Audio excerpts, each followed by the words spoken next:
சினிமாவில் வந்து நிறைய டைரக்டர்ஸ் கூட நான் ஒர்க் பண்ணியிருக்கிறேன். டயலாக் அந்த பேனா வந்து அவருடைய மிகப்பெரிய பலம். எந்த சூழ்நிலையும் சக்தி சிதம்பரத்தை வந்து அந்த பேனா காப்பாற்றும். அந்தளவுக்கான ஒரு மிக சிறந்த ஒரு திறமைசாலி. அதை தாண்டி ரொம்ப எமோஷ்னலான ஒரு ஆளும் கூட. ரொம்ப பார்க்குறதுக்கு இவர் தம்பி சிவா சொன்ன மாதிரி பார்க்குறதுக்கு ஒரு மாதிரி கரடு முரடாக இருந்தாலும் கூட எமோஷ்னலான ஒரு உணர்வான ஒரு ஆள். இல்லைன்னா நான் இந்தளவுக்கு சிங்காக முடியாது. ஏன்னா நானும் அந்த மாதிரி ஒரு ஆளுங்கிறனால. பட் அதை தாண்டி வந்து ஃப்ரெண்ட்ஷிப்புக்கு உண்மையிலே ஒரு மரியாதை கொடுக்கக்கூடியவர். இந்த கதையை வந்து நான் பீச்சில் ஒரு லைன் மட்டும் சொன்னார்.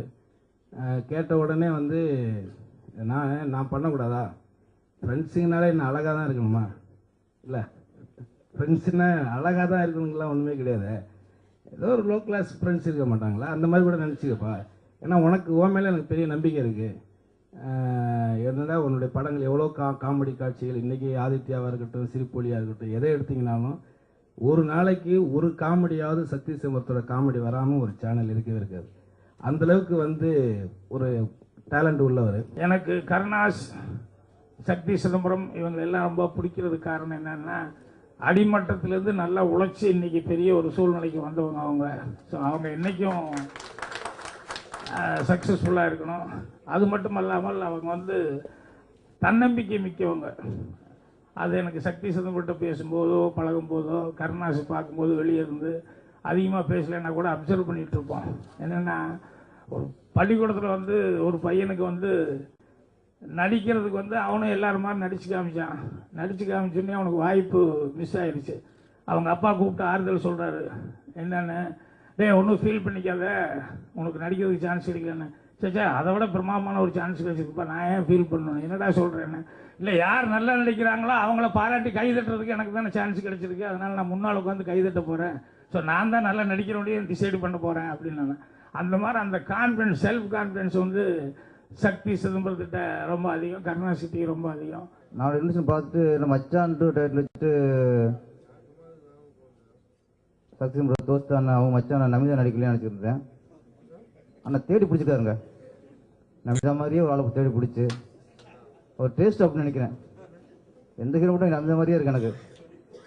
அதில் மச்சானுக்கு ஏற்ற மாதிரி ஹீரோனி போட்டிருக்காரு. அப்புறம் கல்யாணம் ஆன எல்லாரும் பயப்படுற ஒரு ஆள் யாருன்னா மச்சான் தான்.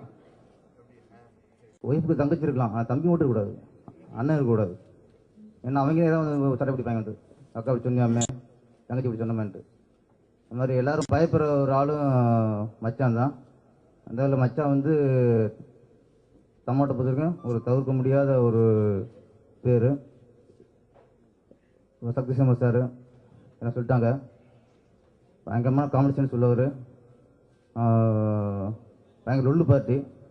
இதில் லொல்லு பாண்டியன் வேறு இதில் கலக்க போகிறாரு. அப்புறம் Karuna sir hero, Vivek sir இருக்கார். கண்டிப்பாக அதெல்லாம் பார்க்கும்போது கண்டிப்பாக அது காமெடி கலக்கலாக இருக்குங்கிற ஒரு நிச்சயமான உண்மையாக இருக்குது.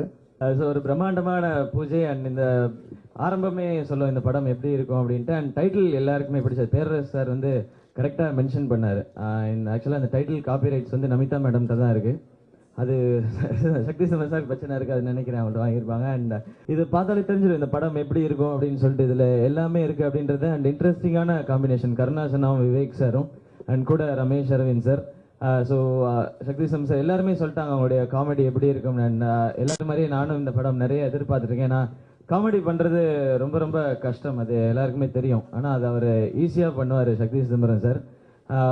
அவர் வந்து ரொம்ப சாஃப்ட். அவர் வந்து பார்க்கும்பொழுது கொஞ்சம் பயமாகவே இருக்கும், ஆனால் பேசும்போதெல்லாம் ரொம்ப சாஃப்ட். அந்த மாதிரியான ஒரு ஆள். ஃபஸ்ட்டு மீட்டிங்லேயே எனக்கு வந்து இந்தாங்க உங்களுக்கு திருப்பதி லட்டு அப்படின்னு சொல்லி கொடுத்தாரு.